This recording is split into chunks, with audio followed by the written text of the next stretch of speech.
నమస్తే లోకజననీ నమస్తే విష్ణువల్లభే పాహి మాం భక్తవరదే వరలక్ష్మీ నమో నమః. పద్మాసనే పద్మకరే సర్వలోకైకపూజితే నారాయణ ప్రియే దేవి సుప్రీతో భవ సర్వదా. శ్రీమాత్రే నమః. శ్రీ మహాలక్ష్మీ నమః. ఏటీవీ ప్రేక్షకు నమస్కారం. మీ డాక్టర్ సుందరి ప్రేక్ష. ముందుగా ప్రేక్షకులందరికీ వరలక్ష్మీ వ్రత శుభాకాంక్షలు. ఈరోజు మనం వరలక్ష్మీ వ్రతం అంటే అత్యంత అద్భుతమైన వ్రతం, శ్రావణ మాసంలో అందరం ఎదురు చూసే వ్రతం వరలక్ష్మీ వ్రతం. దాని విశిష్టత ఏంటి? అసలు వరలక్ష్మీ వ్రతం శ్రావణ మాసంలో ఎందుకు చేసుకోవాలి? దానివల్ల మనకి ఎటువంటి ప్రయోజనాలు కలుగుతాయి? అష్టలక్ష్ములు మనం వశమవుతాయా అని చాలామందికి అనుమానం వస్తూ ఉంటుంది. ఎందుకంటే వరలక్ష్మి అన్న పేరులోనే మనకు కనిపిస్తోంది వరాలు ఇప్పించే తల్లి అని. కాబట్టి వరలక్ష్మి వ్రతాన్ని శ్రావణ మాసంలోనే జరుపుతూ ఉంటాం.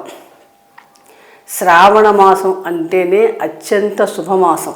నోములకి వ్రతాలకి పెట్టింది పేరుగా ఉంది. అనాదిగా మనం చూస్తుంటే కనుక మహిళలందరూ కూడా అత్యుత్సాహంగా సంతోషంగా పార్టిసిపేట్ చేసే వ్రతాలు ఏమైనా ఉన్నాయంటే శ్రావణ మాసంలో వచ్చే వ్రతాలే. ఎందుకంటే శ్రావణ మాసం మనకి చైత్రమాసం నుంచి చూసినప్పుడు 5వ మాసంగా వస్తుంది, పంచమ మాసం. అలాగే పౌర్ణమి నాడు శ్రవణ నక్షత్రంతో కూడిన చంద్రుడు ఉంటాడు కాబట్టి ఈ మాసానికి శ్రావణ మాసం అని పేరు వచ్చింది. ఈ మాసంలో మనకి ముఖ్యంగా శుక్రవారాలు ఆరాధన, మహాలక్ష్మి ఆరాధన చాలా ఎక్కువగా కనిపిస్తూ ఉంటుంది. ఎందుకు మహాలక్ష్మి ఆరాధన ఈ మాసంలో చేయాలి అని చూస్తే కనుక ఈ మాసానికి అధిపతి చంద్రుడు. చంద్ర సహోదరి అమ్మవారు మహాలక్ష్మీదేవి, నారాయణ సతి. ఈ అమ్మవారు అనుగ్రహం మనకి పుష్కలంగా కలగాలంటే ఈ మాసంలో అమ్మవారిని కొలవాలి. అలాగే ముఖ్యంగా మన శాస్త్రాల ప్రకారం తెలిసింది ఏంటంటే ఈ మాసంలో దేవతలందరూ చాలా ప్రసన్నంగా ఉంటారట. వారికి చక్కగా వరాలు ఇవ్వడానికి సిద్ధంగా ఉంటారు. ఎందుకంటే అమ్మవారు భక్త సులభం. అంటే భక్తులని అనుగ్రహించడానికి ఆవిడ ఎవరైతే భక్తితో తన్ని పూజిస్తే పని స్మరిస్తారో వారందరినీ అనుగ్రహిస్తుంది ఈ మాసంలో అతి సులభంగా. కాబట్టి ఈ మాసానికి అంత ప్రాధాన్యత, ముఖ్యంగా ఈ వరలక్ష్మీ వ్రతానికి. ఎందుకు వరలక్ష్మీదేవి అనగానే మనందరికీ గుర్తేది ధనం. ధనం మూలం మిదం జగత్. అంటే ధనమే అన్నిటికంటే ముఖ్యమైనది కలియుగంలో. ముఖ్యంగా అందరికీ తెలుసు ఆ విషయం. అటువంటి ధనానికి అధిదేవత మహాలక్ష్మి. మనకి ఇచ్చే తల్లే ఆ వరలక్ష్మీదేవి. అట్లాంటి వరలక్ష్మీదేవి వ్రతం ఈ మాసంలో మనం ఎప్పుడు చేసుకోవాలి? ఎందుకంటే ప్రతి సంవత్సరం మనకి శ్రావణ మాసం వస్తూనే ఉంటుంది, చేస్తూనే ఉంటాం. కానీ మనకి ఎందుకు ఈ శ్రావణ మాసం వరలక్ష్మి చేయటం వల్ల అంతరార్థం ఏంటి? ఆధ్యాత్మికంగా ఏమైనా అంతరార్థం ఉందా?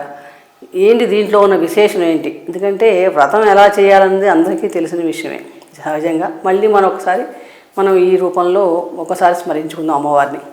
కానీ అసలు వ్రతం ఎందుకు చేయాలి, ఎలా చేస్తే లక్ష్మీదేవి అనుగ్రహిస్తుంది అన్న విషయం కూడా తెలుసుకుందాం. దీంట్లో అంతరార్థం తెలుసుకొని మనం ఆచరించడం వలన ఈ వ్రతం చక్కగా మనందరికీ కూడా ఆ అమ్మవారి అనుగ్రహం కలుగుతుందో ఎటువంటి సందేహం లేదు. వ్రతము అంటేనే ఒక కాల పరిమితి లేదు, ఎప్పుడూ చేసుకోవచ్చు. అంటే ప్రతి సంవత్సరము ఈ వరలక్ష్మి వ్రతాన్ని చేసుకోవచ్చు. వ్రతం అన్నదానికి అర్థం అది. అదే నోములు అంటే ఒక ప్రత్యేకమైన కాలానికి పరిమితమై ఉంటాయి. 5 ఏళ్ళు, 10 ఏళ్ళు, 3 ఏళ్ళు, 2 ఏళ్ళు అలా కాల పరిమితి, ఒక లిమిటెడ్ పీరియడ్కి ఉండేదే మనకి నోములు. కానీ వ్రతం అన్నది మటుకు ఎప్పుడూ చేసుకునేది. ప్రతి సంవత్సరము శాస్త్రబద్ధంగా ఎలా చెప్పారో అలా చేసుకుంటే ఆ అమ్మవారి అనుగ్రహం మనకు కలుగుతుంది. వరలక్ష్మి వ్రతం ఎప్పుడు చేసుకోవాలి అని చూస్తే కనుక శ్రావణ మాసంలో పౌర్ణమికి ముందు వచ్చే 2వ శుక్రవారం. ఎందుకంటే పౌర్ణమి ముందు వచ్చే శుక్రవారం నాడు ఈ అమ్మవారిని మనం వరలక్ష్మి రూపంలో చక్కగా ఆరాధిస్తూ ఉంటాం.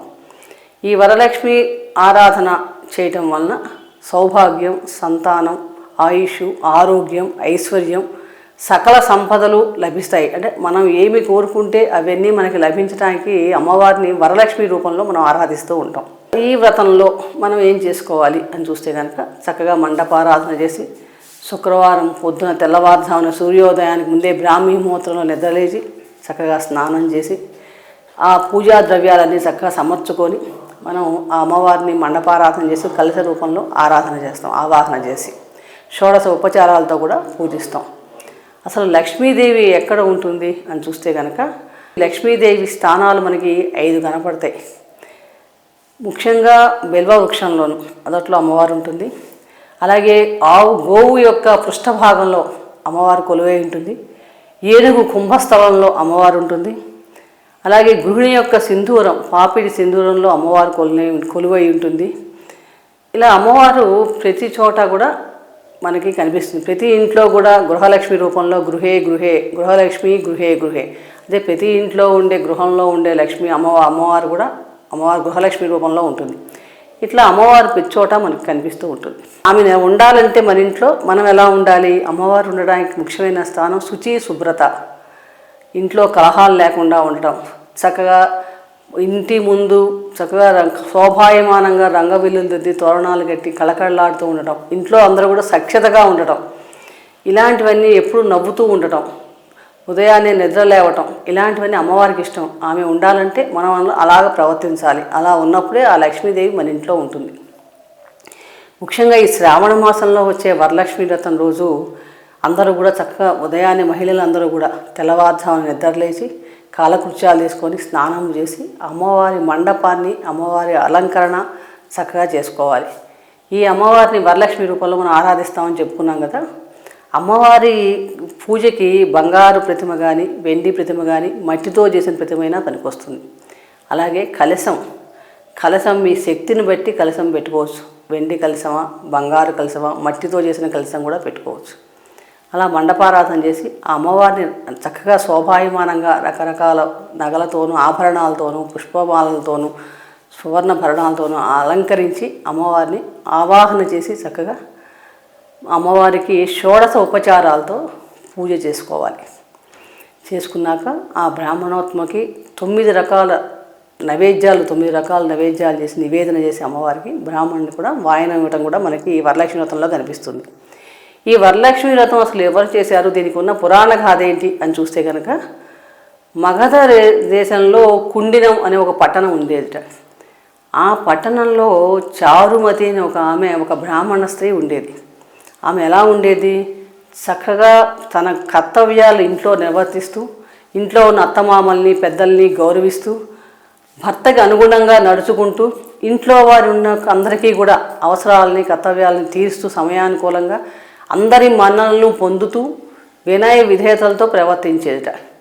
అలాగే ఎటువంటి చుట్టుపక్కల వారితో కానీ, ఊర్లో వారితో కానీ చక్కగా ఎవరితో గొడవలు లేకుండా, అనవసర వృధా కాలక్షేపాలు చేయకుండా చక్కగా ఎప్పుడు నిరంతరం తమ కర్తవ్యం చేయడంలో నిమగ్నమై ఉండేదిట. అంటే అటువంటి పతివ్రతా శిరోమణి. దీన్ని బట్టి మనకు తెలుస్తోంది ఏంటంటే చారుమతీదేవి ఎలా ఉండేదో అలా ప్రవర్తిస్తేనే అమ్మవారు అనుగ్రహిస్తుందని కూడా మనకు తెలుస్తోంది ఒక రకంగా చూసినప్పుడు. అటువంటి చారుమతీదేవికి ఒకరోజు అమ్మవారు కళ్ళలో వరలక్ష్మి రూపంలో కనపడి, శ్రావణ మాసానికి ముందు వచ్చే శుక్రవారం నాడు నన్ను పూజిస్తే కనుక నీకు సకల కోరికలు, సకల శుభాలు కలుగుతాయని చెప్పిందిట. ఆ కళలో స్వప్నంలో సాక్షాత్కరించిన అమ్మవారిని చూసి ఎంతో తపస్సు చేస్తే కానీ నీ దర్శనం దొరకదు తల్లి, నా పూర్వపుణ్యం చేత నువ్వు నాకు దర్శనం ఇచ్చి నాకు నమస్కరించావని చెప్పి నమస్కరించి నానా విధాలుగా స్తోత్రాలు చేసి కళలోనే నమస్కరించింది. తర్వాత మెలకు వచ్చినప్పుడు చూస్తే అది కళని భ్రవించి తనకు వచ్చిన కళని తన అత్తమామలతోనూ భర్తతోనూ చెప్పంగానే వాళ్ళంతా అన్నట్ట ఎంత అద్భుతమైన కళ, చాలా శుభప్రదం, తప్పకుండా మనం శ్రావణ మాసం వచ్చే ముందు శుక్రవారం నాడు ఆ అమ్మవారిని మన ఇంట్లో ఆరాధిద్దాం అని చెప్పి ఎప్పుడు శ్రావణ మాసం వస్తుందా అన్నట్టుగా ఎదురు చూడటం మొదలుపెట్టారు. ఆ శ్రావణ మాసం రాజే వచ్చింది. ఆ ఊర్లో ఉన్న ప్రజలందరికీ కూడా ఈ చారుమతీదేవికి లక్ష్మీదేవి కళలో కనపడి విశిష్టమైన వ్రతం చేసుకోమంది. ఈ వ్రతం చేసుకోవడం వల్ల కలిత లాభాలు కూడా చెప్పింది కాబట్టి అందరూ కూడా మేము కూడా వచ్చి మీ ఇంట్లో వ్రతం చేసుకుంటాం అన్నారు.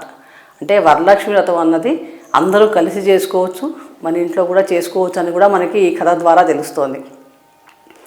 అప్పుడు అందరూ కలిసి ఆ శ్రావణ శుక్రవారం నాడు చక్కగా అందరూ కూడా తమ తమ కాలకృత్యాలు తీసుకుని తెల్లారుజామునే అంటే సూర్యోదయానికి ముందే స్నానం చేసి అందరూ చారుమతి ఇంటికి వచ్చి ఆ అమ్మవారిని చక్కగా అలంకరించి మండపారాధన చేసుకొని కలశంలోకి అమ్మవారిని ఆవాహన చేసి రకరకాల పిండి వంటలు 9 రకాల పదార్థాలతో పిండి వంటలు తయారు చేసి 9 రకాల ఫలాలకు సమర్పించి అమ్మవారికి షోడశ ఉపచారాలతో పూజ చేసుకొని తర్వాత ఒక 9 పోగులు గల ఈ వ్రతంలో ముఖ్యత ఏంటంటే 9 పోగులు గల దారంతో పసుపుతో కలిసి 9 ముడులేసి 9 రకాల పుష్పాలతో ఒక తోరం తయారు చేసుకొని ఆ తోరాన్ని అమ్మవారికి ఒకటి వారు ఒకటి కట్టుకుంటూ ఆ తోర పూజ ప్రథమ గంధి ప్రతి గంధిని ఒక పూజ చేస్తూ 9 నామాలతో అమ్మవారి నామాలతో పూజ చేస్తూ బధ్నామి దక్షిణే హస్తే నవసూత్రం శుభప్రదం పుత్ర పౌత్రాభివృద్ధించ మమ సౌభాగ్యం దేహిమే సదా అని చక్కగా అమ్మవారిని ప్రార్థిస్తూ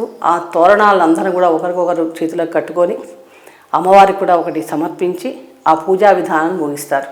ఆ పూజ అయిన తర్వాత ఆ బ్రాహ్మణోత్వం పూజ చేసిన బ్రాహ్మణోత్మానికి కూడా వాయినం సమర్పిస్తారు. తర్వాత ఈ పూజ చేసిన తర్వాత వీళ్ళు ఒక్కొక్క ప్రదక్షిణానికి ఒక ప్రదక్షిణం చేయగానే వారి కాళ్ళకి ఆభరణాలు అన్నీ వచ్చేసాయట. రెండవ ప్రదక్షిణ చేసేటప్పటికి చేతులకి హస్తాభరణాలు వచ్చాయి. మూడవ ప్రదక్షిణ చేసేటప్పటికి మొత్తం ఒళ్ళంతా కూడా సువర్ణాభరణాలతో నిండిపోయి అలాగే రథ గజ త్వరగా వాహనాలు రథాలు అన్నీ వచ్చి వారి వాకిట్లో నిల్చున్నాయట. అంటే అమ్మవారు లక్ష్మీ కటాక్షం కలిగింది. ఈ వరలక్ష్మీ వ్రతం చేసి ఎవరైతే అమ్మవారికి ప్రదక్షిణ పూర్తి చేస్తారో పూర్తి చేసి వారికి లక్ష్మీ కటాక్షం కలుగుతుంది అని కూడా మనకి ఈ కథ ద్వారా తెలుస్తోంది. అటువంటి లక్ష్మీ కటాక్షం కలగగానే అందరూ కూడా చాలా సంతోషించి ఆ అమ్మవారికి సమర్పించిన ప్రసాదాలని చక్కగా బ్రాహ్మణునికి దానం ఇచ్చిన తర్వాత తాము కూడా ప్రసాదంగా స్వీకరించారట. ఆ వచ్చిన ఊర్లో ఉన్న ప్రజలందరూ కూడా చారుమతి భాగ్యం ఏమి భాగ్యం, ఆమె వల్లే కదా మనకి ఇటువంటి భాగ్యం కలిగింది అని చక్కగా అందరూ ఆమెను కొనియాడి అందరూ ఆశీర్వదించి ప్రతి ఏడా కూడా శ్రావణ మాసానికి ముందు వచ్చే శుక్రవారం నాడు ఈ వ్రతం చేసుకుంటామని అనుకొని చక్కగా తమ తమ ఇళ్ళకి తమ తమ కోసం వచ్చిన వాహనాలకి ఇళ్ళకి వెళ్ళారట. అంటే ఈ కథ ప్రకారం ఏంటంటే మనం మంచిగా ఉంటూ మన చుట్టూ ఉన్న వాళ్ళని కూడా మనం ఒక్కళ్ళమే అనుభవించకుండా మనకు వచ్చిన సంపదని మనకు వచ్చిన మంచిని అందరికీ పంచాలి అన్న విషయం కూడా మనకి ఈ కథ ద్వారా తెలుస్తోంది. అంటే మన సనాతన ధర్మంలో ఎలా ఉండాలి, ఒక వ్రతంగా ఒక లక్ష్మీ అనుగ్రహం కలిగి అష్టలక్ష్ములు మనకు వశం అవ్వాలంటే మనం ఎలా ఉండాలి, మన ఇంట్లో ఎవరి కర్తవ్యాలు వాళ్ళు చేసుకుంటూ ఇంట్లో ఉండే పెద్దల్ని అత్తమామల్ని గౌరవిస్తూ భర్తతో అనుకూలంగా దాంపత్యం చేసుకుంటూ పిల్లల్ని అనుకూలంగా ఎవరికి అవసరాలు వాళ్ళు తీర్చుకుంటూ ఎవరితోనూ గొడవలకి కలహాలకి వెళ్లకుండా చక్కగా పద్ధతిగా ఒక ఇంటిని శుభ్రంగా ఉంచుకుంటూ అలా ఉన్నవారికి ఆ మహాలక్ష్మి అనుగ్రహం కలుగుతుంది. అలాగే ఎవరైతే కనుక తమకున్న సంపదని తమతో పాటు తమ చుట్టుపక్కల ఉన్న వాళ్ళందరికీ కూడా ఆనందంగా పంచిపెట్టడం అన్న విషయం కూడా మనకి దీంట్లో కనిపిస్తుంది. అంటే అమ్మవారు భక్తి శ్రద్ధలతో ఎవరైతే తమ కర్తవ్యాలను చేస్తారో వారికి అనుగ్రహం కలుగుతుంది అని మనకి వరలక్ష్మి కథ ద్వారా కూడా తెలుస్తుంది. కాబట్టి మనందరం కూడా అంతటి భక్తి శ్రద్ధలతో చక్కగా పూజ చేసుకొని అమ్మవారి వరలక్ష్మి వ్రతం రోజు అమ్మవారి అనుగ్రహానికి పాత్రలవుతూ ఆ అమ్మవారి నమస్తోత్రమైన తోరణాన్ని కట్టుకొని ముత్తైదువందలతో కలకాలం అష్టైశ్వర్యాలు అనుభవిస్తూ ఆ మహాలక్ష్మీదేవి వరాల్ని మనం కూడా పొందుదామని మరొక్కసారి ఆశిస్తూ అందరూ చక్కగా ఆ వరలక్ష్మీదేవి కృపకు పాత్రలు అవుతారని భావిస్తూ ఇంతటి విశిష్టకరమైన వరలక్ష్మి వ్రతం మనకి ఈ శ్రావణ మాసంలో రావటం చాలా అద్భుతం. మహిళలందరూ కూడా చక్కగా తమ తమ స్తోమతను బట్టి తమ ఎవరో చేశారని కాకుండా మనకున్న స్థాయిని బట్టి ముఖ్యంగా, ఎందుకంటే అమ్మవారు భక్తికి మనసుకి లొంగుతుంది కానీ నువ్వు ఎంత పెట్టావో డబ్బు దాని ధరను బట్టి ఉండదు. కాబట్టి ముఖ్యంగా అది గ్రహించి మన స్థాయిని బట్టి అప్పులు చేసి మనం ఇవి చేపాలని ఎక్కడా చెప్పలేదు అమ్మవారు. మనకి ఎంత ఉందో అంత దాని ప్రకారం మన భక్తి ముఖ్యం, భక్తి మనసు ప్రధానం. దాన్ని సమర్పించి అమ్మవారి అనుగ్రహానికి పాత్రలవుతాం. మరొక్కసారి ప్రేక్షకులందరికీ కూడా వరలక్ష్మి శుభాకాంక్షలు. శ్రీమాత్రే నమః. Hi, this is Shiva Reddy, Tollywood movie and mimicry artist. ATV Health, ATV Devotional and ATV News. Please subscribe, like and share.